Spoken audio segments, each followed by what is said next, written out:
Então, tem essa prova chamada SAT, que é uma prova que os alunos estadunidenses fazem, e a partir dessa prova eles recebem notas e eles podem utilizar essas notas para ajudar no processo de admissão nas universidades. Não é a única forma de entrar nas universidades americanas, mas é muito utilizada. E eu não sei se vocês já sabiam disso, mas foi o SAT que inspirou o nosso querido Exame Nacional do Ensino Médio, que de querido não tem nada, mas foi o SAT que inspirou o Enem nos moldes que ele é hoje em dia, e utilizando a teoria de resposta ao item, o modelo das questões e tudo mais. O SAT tem dois tipos de provas. Um deles é o Reasoning Test, que é uma prova de raciocínio.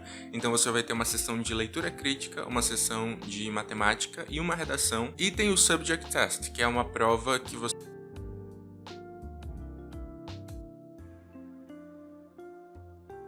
Para esse vídeo eu achei que seria interessante pegar uma prova do SAT de anos anteriores e tentar resolver algumas questões em vídeo pra gente ver se as questões se aproximam do nível do Enem ou não. Mas eu não achei provas de anos anteriores oficiais, que foram realmente aplicações para baixar na internet. Mas eu achei esse site que tá aparecendo aí pra vocês na tela e ele tem como se fossem simulados. Não, como se fossem não, são simulados pro SAT. Eu fiz o download lá do primeiro link e eu baixei uma que eu acredito ser um Reasoning Test, porque tem leitura crítica, tem uma segunda parte de questões mais objetivas que envolvem gramática e tudo mais, eu vou mostrar para vocês, e tem matemática. Como eu não quero que esse vídeo fique muito longo, eu não vou fazer nenhuma questão da prova de leitura crítica, eu vou pular lá para parte 2, que eu vou mostrar para vocês agora aí na tela. Esse bloco 2 da prova é de Writing and Language Test, e eu vou colocar legendas toda vez que eu estiver falando em inglês, lendo aqui as questões, mas para a gente poder acompanhar junto, ela te dá 35 minutos para você resolver 44 questões. Então vamos começar a prova, vou ver se eu faço umas 4, 5, 6 questões dessa prova de Writing and Language Test e depois a gente vai para matemática. Aqui ele está dizendo que esse texto é relativo às questões de 1 a 11, as questões são baseadas nesse texto aqui de baixo.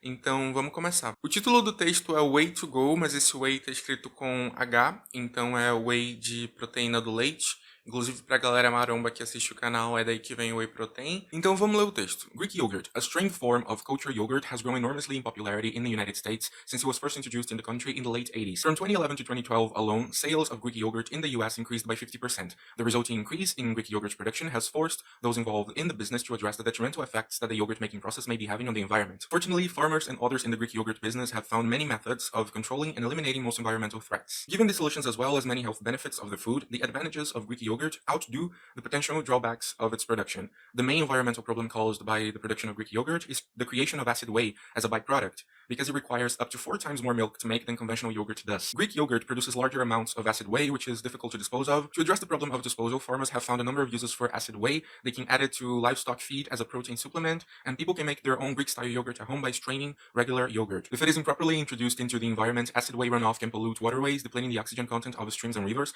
as it decomposes. Yogurt manufacturers, food scientists, and government officials are also working together to develop additional solutions for reusing whey. Então, questão 1. Não tem comando essa questão. Ah, não. O 1 tá fazendo relação a uma palavra que tá marcada com o número 1 aqui no texto. Então, eu imagino que seja pelas alternativas para substituir a palavra que está sublinhada. Então, que palavra pode substituir essa outdo? Esse outdo é no sentido de compensar. Então, está escrito assim: as vantagens do iogurte grego compensam os potenciais problemas da sua produção. Então, aqui tem a letra A é no change, que seria para não mudar nada. A letra B tá defeat. Em letra C, que é outperform, mas só que outperform é mais usado para quando, tipo, alguma coisa ou alguém supera o desempenho de outra, tipo, supera o desempenho, e no texto tá mais para compensa.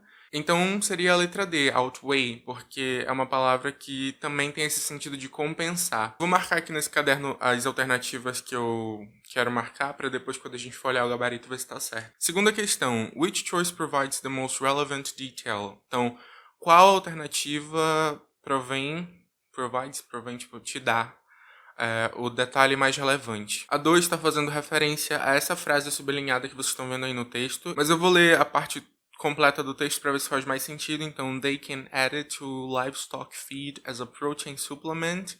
And people can make their own Greek-style yogurt at home by straining regular yogurt. A pergunta quer saber qual alternativa me dá mais detalhes em relação à frase que foi dada no texto. Vamos ver, a letra A tá no change, então seria não mudar nada. A letra B, ela é suplemento e converter isso em gás e utilizar como combustível para produção de eletricidade. A letra C, suplemento, vírgula, enquanto que a proteína, o leite mais doce é mais desejado como um aditivo de comida para os humanos. E a letra D, suplemento, vírgula, o qual provém um importante elemento da dieta. Ele tá falando de suplemento, mas suplemento da alimentação do gado. Então ele não tá falando do suplemento da alimentação das pessoas. Pai, eu vou dar ácido lático para as pessoas. Então acho que não é a letra D, apesar de ter ficado em dúvida. A letra C não é, que nem o texto nem falou sobre aditivo de comida, se é doce ou salgado, sei lá o quê. E tem a letra B, que fala suplemento para converter isso em gás para usar como combustível na produção de eletricidade. O texto fala que uma das formas de uso é usar como suplemento de proteína, né, para alimentação do gado. Então acho que pode ser a letra B, porque pode fazer relação, sei lá, com, né, eles vão usar um suplemento de proteína, aí o gado vai produzir mais gás e eles podem utilizar esse gás para produzir eletricidade. Mas eu não sei, tô na dúvida nessa questão, mas eu vou marcar a letra B. A 3 também se refere a uma parte do texto, então tá se referindo a essa frase, can pollute waterways, então pode poluir cursos de água. E acho que é também para substituir, né? Então tem no change, tem can pollute waterways com apóstrofo, could have polluted waterways, tipo, poderia ter poluído cursos de água, e has polluted waterways com apóstrofo também. Esse apóstrofo com S, ele é para quando você vai... Assim, eu não sei explicar, eu não sou professor de inglês, eu não sei explicar didaticamente como é isso. Por exemplo, se eu quiser falar a casa da Karen, eu falo Karen's, com esse apóstrofo S, home. A casa da Karen. Então, tipo, só seria waterways com esse apóstrofo S se fosse, tipo, o curso de água de algum lugar. Então não é nem a letra B e nem a letra D. E aí tem a letra C que fala, poderia ter poluído o curso de água, mas aí o texto completo tá assim, se for introduzido de forma inapropriada no meio ambiente, o ácido lático ele pode acabar poluindo cursos de água. Então não faria sentido nessa frase do texto ele falar no passado, tipo, poderia ter poluído. Então eu vou marcar a letra A para não mudar nada. Até agora as questões estão completamente diferentes do Enem, mas eu acho que porque essa parte é uma parte mais específica de gramática e tudo mais, e a gente não tem isso no Enem. Eu acho que se eu tivesse fazendo a prova de leitura crítica, talvez fosse muito mais próxima do que a gente tem na prova de linguagens do Enem. Mas aí eu acabei querendo não fazer porque os textos são muito longos, mas eu não sei, pelo menos essa parte aqui não tem nada a ver com o Enem que a gente faz. Chegamos aqui na prova de matemática, o Math Test, eu me enrolo para falar esses fonemas do TH um pouco. Não, na maioria das frases não, mas por exemplo, quando tem esse TH em um T, depois é difícil para mim. E aqui ele tá falando que essa parte da prova é sem calculadora. Ele te dá até as fórmulas de toda a geometria plana e espacial. Aqui na primeira questão ele tá falando, if x minus 1 divided by 3 equals k and k equals 3, what is the value of x? Então, para procurar o valor do x, né? X menos 1 dividido por 3 é igual a 3. Esse 3 passa... Eu tô fazendo aqui no meu caderninho. Então, 3 passa para lá multiplicando, vai ser x menos 1 é igual a 9... Não, x menos 1 é igual a 9, então x só pode ser 10, porque 10 menos 1 é igual a 9. Então, a resposta dessa primeira questão é a letra D. Essa segunda, já vi que eu não vou conseguir fazer, porque eu não tive direito... essa matéria na escola eu tive, na verdade, só que eu não prestava muita atenção, porque não cai no Enem, que são aqueles números complexos. Então, ele está falando que o i vai ser igual a raiz de menos 1, então qual é a soma de 7 mais 3i mais menos 8 mais 9i? Porque tem aquelas regrinhas, né? Tipo, a raiz de menos 1 é igual a não sei quantos i, tarará. Só que eu não estudei números complexos, porque não tá no nosso cronograma aqui do Brasil pro Enem, então eu não vou saber responder essa questão. Aqui a terceira questão. On Saturday afternoon, Armand sent M text messages each hour for 5 hours and Tyrone sent B text messages each hour for 5 hours. Which of the following represents the total number of messages sent by Armand and Tyrone on Saturday afternoon? O primeiro vai ter mandado 5 grupos de M mensagens de texto, então, ou seja, 5 vezes M. E o outro vai ter mandado 4 grupos, né? Porque ele mandou a cada hora. Então, 4 grupos de P mensagens de texto.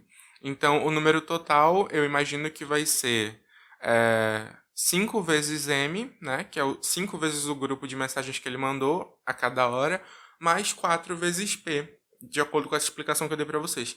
Então, essa também vai ser a letra C, né? 5 vezes M mais 4 vezes P. A 4. Kathy is a repair technician for a phone company. Each week she receives a batch of phones that need repairs. The number of phones that she has left to fix at the end of each day can be estimated with the equation P equals 108. Então, vou anotar aqui. 108 minus 23D. Então, menos 23D. Where P is the number of phones left and D is the number of days she has worked that week. What is the meaning of the value 108 in this equation? Então, esse P tem que chegar a 0. 108 menos 23D. O D é o número de dias que ela trabalhou naquela semana. Então, 23 vezes D, eu imagino que seja 23 telefones ela conserta por dia. Então, se eu estou multiplicando 23 vezes D, que é o número de dias que ela trabalhou naquela semana, 108 vai ser o número de telefones que ela começou, né? Tipo, ela começou com 108 telefones, ela conserta 23 por dia, e aí eu quero saber quantos telefones faltam para consertar se ela trabalhou 2 dias na semana. Então, vai ser 108 menos 23 vezes 2, porque ela conserta 23 por dia. Então, 108 vai ser o número que ela começou. Então, vamos ler. A letra A está dizendo que ela vai completar os reparos utilizando 108 dias. Não é isso. A letra B, ela começa cada semana com 108 telefones para consertar. É essa a alternativa, eu imagino. A letra C, ela faz o conserto dos telefones numa velocidade de 108 por hora. Não. Ela faz o conserto dos telefones a uma velocidade de 108 telefones por dia. Não, é a letra B, então. São várias questões, eu fiz só um pouquinho. Então, provavelmente, e também, né, lá na hora da prova, tendo todo o texto, deve ser bem mais difícil. O Enem testa a tua habilidade de resolver uma prova no tempo, só que não é tão restrito como no SAT. Por exemplo, lá você tinha 25 minutos para resolver 20 questões. Então, é muito fácil, mas você tem que resolver tudo muito rápido. É isso, gente. Se você gostou desse vídeo, deixa um like. Se você é novo ou nova por aqui, se inscreve no canal nesse botão vermelho aqui embaixo. E eu vejo todo mundo no próximo vídeo. Tchau!